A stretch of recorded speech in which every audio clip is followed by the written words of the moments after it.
Welcome to Sign for the Times.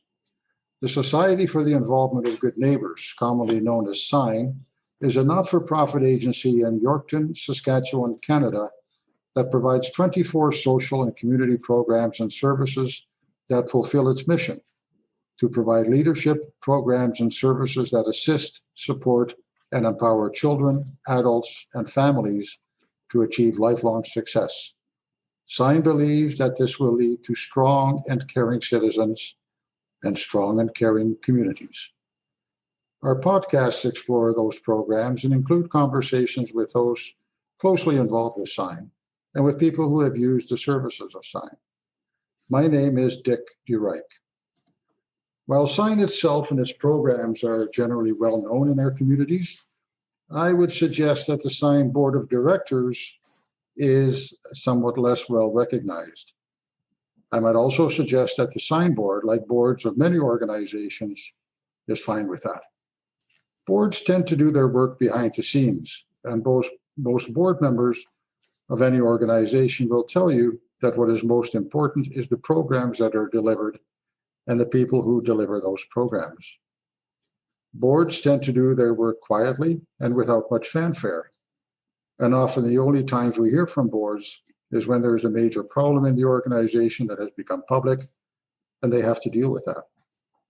Otherwise, boards like SIGN establish priorities for the organization, keep a close eye on the work of the organization to make sure goals and priorities are being met, keep an equally close eye on the finances of the organization to ensure its fiscal health and stability, and reach out to the community to see if there are unmet needs that the organization can assist with.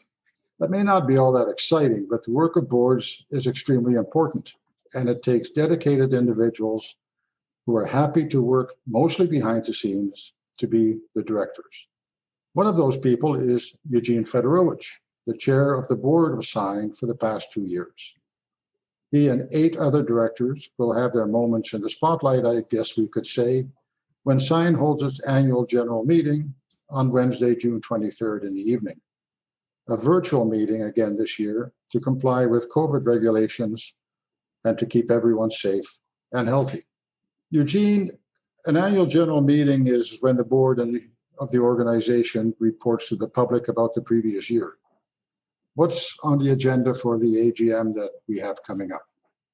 The AGM is pretty much a standard AGM. We have my report, the chairperson's report, report from the executive director, financial report, an auditor's report, and then we have our election of the directors for the next year. The meeting normally lasts a little longer when we met in person, but last year was the first year we had a virtual one, and it only lasted about 30 minutes, and I don't anticipate that'll change much this year. I remember when we had them in person, there used to be a dinner beforehand. It was kind of a social occasion, a chance for everybody to kind of get together. But of course, COVID has changed a lot of things, and that's one of them. Right. Looking forward to getting back together. It's an opportunity to network with our funders rather, and people in the community, and some of our employees. The board members in the past year, there was 9 of you, varied backgrounds and interests. It seems to me there was quite a bit of diversity on the board. Yes, and I believe that's important for a board to have a lot of diversity. We have 9 people on the board, including myself. Jerome works in the housing industry. Randy is on our town council. Bob is a social worker in the school system. Donna is a retired teacher. Jeannie is a nurse. Sheila's a businesswoman. Andy is also a retired person, all from Yorkton. I'm not sure if that's a prerequisite, but it seems to work that way. How does one go about if somebody's interested in the board and perhaps joining the board? Is there a process? Is it just a matter of letting their interest be known? Basically, that is it. We do have a web page where they can get some extra information. They can get in touch with me. They can get in touch with our executive director, Andrew. AGM is where we elect our board members. And it actually costs, there's no remuneration to be a board member. And in fact, it costs you $5. So, yeah, you have to be a member, right? You got to pay the membership fee. As I was just thinking that being a board member isn't anything that's going to make you rich. Not only do you have to be a member and pay the $5 fee, but it is completely a volunteer board. These people are there because of their interest in the organization and the work that they do. Absolutely. And I prefer it that way. Everybody that is there for the right reasons. Many of the people have been on the board for quite some time. In one case, and I think I forgot to mention Myrna. And she's been involved with Sign for over 30 years, both as an employee and then after she retired as a board member. So fantastic commitment for myself. My first exposure to Sign was when I was a teenager, almost 50 years ago. I belonged to a church youth group, and we would we were approached to put on coffee houses in the summer for the kids. And Sign. So we did that on Friday evenings, played some music, sold some chips and pop, and Sign provided us with the place to host it free of charge. That was the early years of Sign, because Sign is 53 years old, I guess, this year. So, and I remember back in that time, Sign was a somewhat different organization than it is now. But it did provide a lot of meeting places and outlets and ways for people to get together in the community when that opportunity wasn't there, back on the old building on Livingston Street, I think, probably at the time. I believe that was one of the original buildings. Sign offers such a diverse number of programs. I think we're up to about 24, somewhere around there And we provide services to senior citizens with our mobility program. We have daycare, we have after-school programs, we have an addictions program. We provide walk-in counseling, which is free, and the list goes on and on. Yeah. I encourage people to look on the website for more information if they so desire. You, I'm assuming, have been holding your board meetings the same way as the AGM will be, virtually. I'm also guessing that you're probably looking forward to getting back in person again, because I find that virtual meetings work. I mean, you can get the work done. But it's not just quite the same as, sitting in the same room face to face with people. Certainly, and we have been meeting since March. I think we might have had one meeting since COVID broke out where it was face to face, but there was a large separation, and sometimes it was hard to hear the other person speaking because we were in a huge room. I am looking forward to getting back to normal and getting together. Our meetings have been held 7:00 in the morning, about 6 times a year. So it's not an onerous task to get together. As chair, I prefer to keep our meetings concise, and normally they don't last much longer than about an hour and a half at the max is our limit. That's in our policies. I was on the Sign board at one time, and 7:00 meetings are okay, but maybe January, not so much. Yeah, it's tough in the middle of winter, but because we only have 6 meetings, we usually only have to we have one in January, and March can be a little chilly as well, but this time of year, it's okay to get up early. Oh, well, early mornings in summer are gorgeous, right? Yeah. You have committees. The board has committees that undertakes various tasks. Right. We are a governance board, so we don't get that involved in the day-to-day operations of Sign. We have 5 committees, though. There's a governance committee, a finance and audit committee, an advocacy committee, a community relations committee, and finally, an evaluation and compensation committee. Every board member is on at least two, I believe, and I sit actually on all five. The committees meet anywhere from about 3 or 4 times a year as necessary. As you mentioned, it's a governance board, signs board, and you obviously depend on professional people to actually run the operation. I know a lot of boards, get involved in running the operation, but sign obviously the board has the confidence in the staff that you have that they will do a professional job, and you basically oversee and monitor the activities of the organization. That's correct. Sign has an amazing group of people working for it, from the administration to the people that run the various programs and work in the various programs. The level of dedication is absolutely phenomenal. Sign, to be quite frank, we aren't the best paying organization, but yet we tend to maintain our employees for a long time. Part of that, I believe, is got to do with, we do provide probably better than average benefits, and we try to accommodate people in their personal lives as much as possible.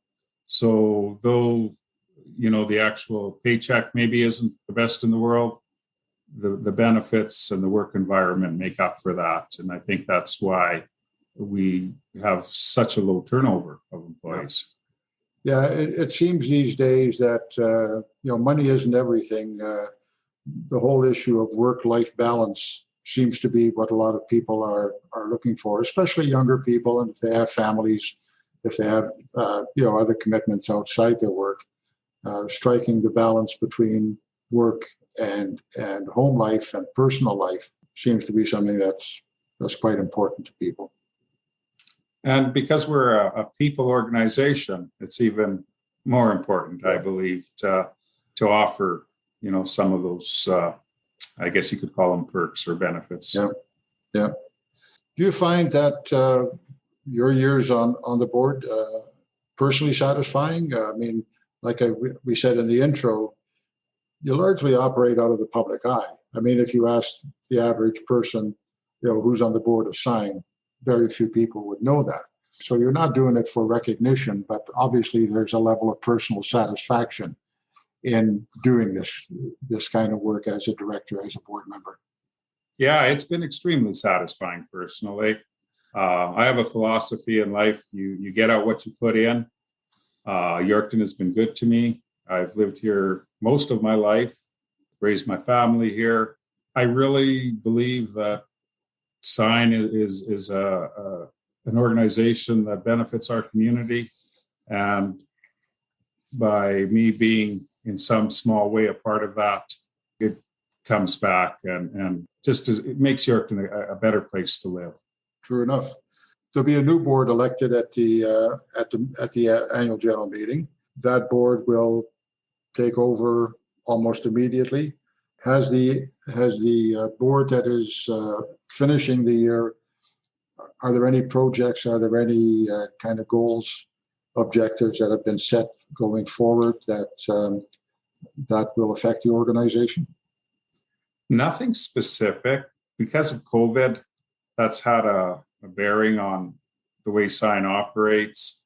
We've also kept a low key. We were very concerned about our funds, which has turned out not to be a concern. Things have progressed. We've had some extra grants for things like PPE and some anonymous donations as well. One of the things, I guess, that we'll be doing as a new board, we'll be sitting down in the fall and having a strategic planning session. We do that. We try to do that every year to set our goals. So probably our capital projects to maintain our buildings has been stepped up a little bit. We inherited building we're in, I think, for $1. a few years ago, but it was an older building and it does need a lot of maintenance. And we have been putting a lot of money into it. So we'll be carrying on with that. It's important. We house a large number of our programs within, plus we rent it out to various organizations within the city, some that have some affiliations with Sign. And I guess that's what makes Sign as efficient as it is we can deal with a client, as an example, a student or a young person that has issues with the justice system and maybe some addiction issues, and he can literally be walked across the hall from one program to another. No waiting involved, an introduction and done in person, and the result is usually a lot more positive than if you made a phone call or sent an email. There is a high level of personal service. And like you said earlier, it comes from people who are there because they care and because they know how to handle that type of thing. I'm constantly amazed at the dedication of the staff, as you mentioned earlier. They truly are caring people that work for Sign. Absolutely, and I can't stress that more than I already have. It's just an amazing group of employees, and COVID was a good example of how they had to change things up. The stress level, I'm sure, went up in most cases, but they still did their jobs, adjusted, and I can't say enough about their integrity, their professionalism, and their dedication. If somebody wants to participate in the AGM, what's the process? They can go to the website, you register. If you want to vote, you got to put your $5 down, and that makes you a person that's eligible to vote. Otherwise, it'll be held by WebEx, and you can participate virtually through your computer. Yep. And everybody who registers will get the link to the WebEx meeting and can join in. Eugene, thank you for sharing with us the work of the Sign board. I look forward to seeing you on my screen when we hold that annual general meeting. New Sign for the Times podcasts are published regularly. In upcoming podcasts, we will talk with those who have been assisted by Sign's various programs and with the program managers and staff who provide that assistance.